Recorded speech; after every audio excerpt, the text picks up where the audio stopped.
नमस्कार, मी तेजस्वी महेंद्र पाचारने तुमचं सगळ्यांचं स्वागत करते चक्रेश्वर फार्मे आपल्या यूट्यूब चॅनलमध्ये. आज एक नवीन व्हिडिओ मी तुमच्यासाठी घेऊन आलेली आहे. आरटी ॲडमिशन हे 2026साठी सुरू झालेले आहे. राईट टू ॲडमिशन, ज्याच्यामध्ये प्रायव्हेट शाळेमध्ये 25% जे कोटा आहे त्याच्यामध्ये प्रायव्हेट शाळेमध्ये ॲडमिशन दिलं जातं, ज्याच्यामध्ये सिनियर आहे, नर्सरी आहे किंवा फर्स्ट स्टँडर्ड आहे, त्या सगळ्या मुलांना ॲडमिशन मिळते लॉटरी प्रवेशाद्वारे.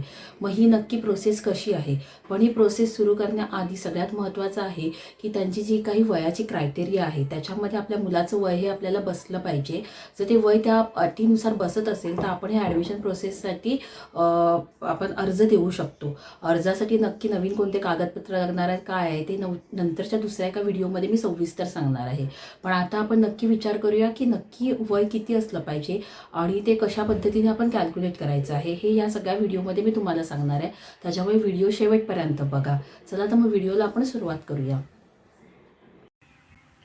आरटी एक्झामिनेशन जे आपल्याला ॲडमिशन घ्यायचं आहे त्याच्यासाठी नक्की वयोमर्यादा कशी असली पाहिजे 2026-27साठी आपण जाणून घेऊया.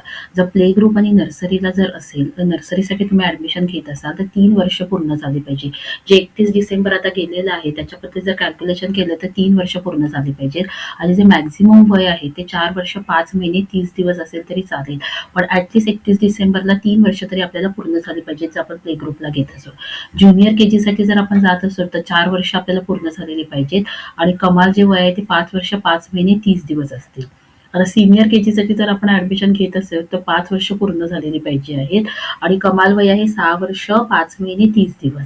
आणि पहिलीला जर आपण ॲडमिशन घेत असू फर्स्ट स्टँडर्डसाठी तर पूर्ण 6 वर्ष कंप्लीट झालेली पाहिजेत. आणि ही जी 6 वर्ष आहेत 31 डिसेंबर आता जे होते 2025ला ही 6 वर्ष पूर्ण झालेली पाहिजेत. आणि जे जास्तीत जास्त वय आहे ते 7 वर्ष.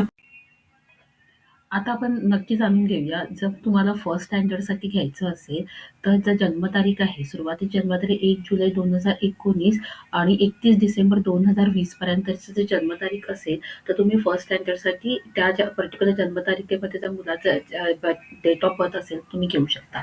सीनियर केजीसाठी असेल तर 1 जुलै 2020 ते 31 डिसेंबर 2021. ज्युनियर केजीसाठी असेल तर 1 जुलै 2021 ते 31 डिसेंबर 2022 ह्याच्यामध्ये त्यांची बर्थ डेट असली पाहिजे. नर्सरीसाठी असेल तर 1 जुलै 2022 ते 31 डिसेंबर 2023. तर ह्यामध्ये त्यांची बर्थ डेट. आता आपल्याला एज कॅल्क्युलेटर करायचं आहे, तर एज कॅल्क्युलेट करण्यासाठी पण आपल्याला एज कॅल्क्युलेटर आहे. तर मग एज कॅल्क्युलेटरमध्ये जायचं आपण. हा जो पहिला येतो आहे एज कॅल्क्युलेटर, इथे गेल्यानंतर हा जो सगळ्यात पहिल्यांदा ऑप्शन आहे एज कॅल्क्युलेटर, इथे तुम्ही जायचं आहे.